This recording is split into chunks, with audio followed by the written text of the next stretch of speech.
আমাকে নতুনভাবে প্রেজেন্ট করা উচিত এবং নতুন নতুন কাজের মধ্য দিয়ে ট্রাই করছি। বাকিটা আসলে ডেস্টিনি।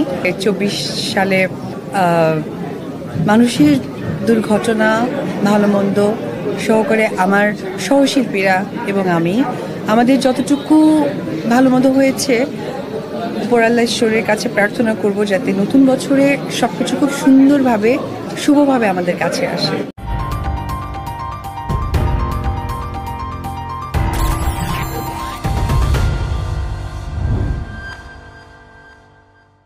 ভীষণ ভালো সিজিপি।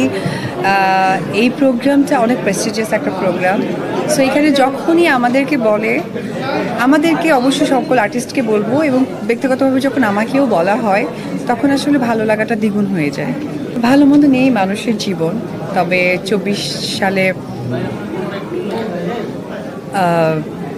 মানুষের দুর্ঘটনা, ভালো মন্দ সহকারে আমার সহশিল্পীরা এবং আমি আমাদের যতটুকু ভালো মন্দ হয়েছে উপরাল্লাহ ঈশ্বরের কাছে প্রার্থনা করব যাতে নতুন বছরে সবকিছু খুব সুন্দরভাবে শুভভাবে আমাদের কাছে আসে।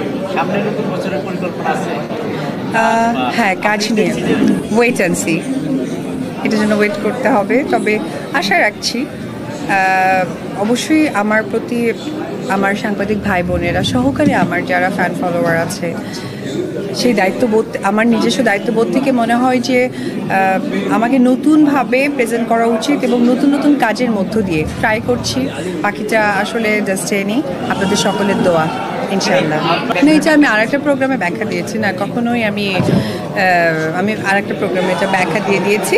এটা আসলে আমার কথাটা একটু ডিপ্লোম্যাটিক ছিল, বোঝার বা আমার হয়তো বা বোঝানোর একটু গ্যাপ ছিল। সো এরপরে আরেকটা টেলিভিশন প্রোগ্রামের মধ্য দিয়ে ব্যাপারটা আমার মনে হয় সবাই বুঝে গেছে। প্রথমেই বলবো আমার সন্তানের বাবাকে অনেক ভেরি কংগ্রাচুলেশন। তার অনেক অনেক অনেক স্বপ্ন ছিল, আলহামদুলিল্লাহ সেই স্বপ্নগুলো একটু একটু করে পূরণ হচ্ছে।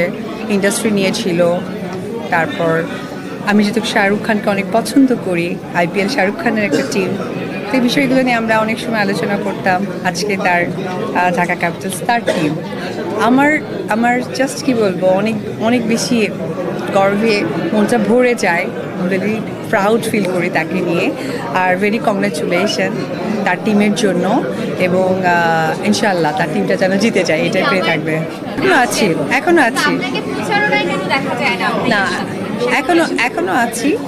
আপনারা সকলে জানেন আমার একটা ফ্র্যাঞ্চাইজি স্টোর আছে, এখনো আছি, না থাকার কিছু নেই। তো তার মানে আসলে শুধু বরবাদ আমি বলবো না, আমি বলবো যে তার প্রিয়তমার পর থেকে যে কয়েকটা সিনেমা উনি রিলিজ করেছেন সেগুলো দেখলেই বুঝতে পারবেন তার চেঞ্জেসটা।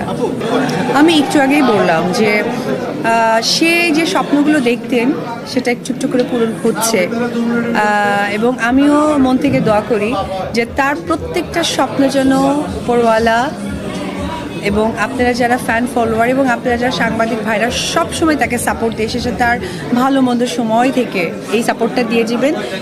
উনি স্বপ্ন দেখান এবং স্বপ্ন বাস্তবায়ন করেন।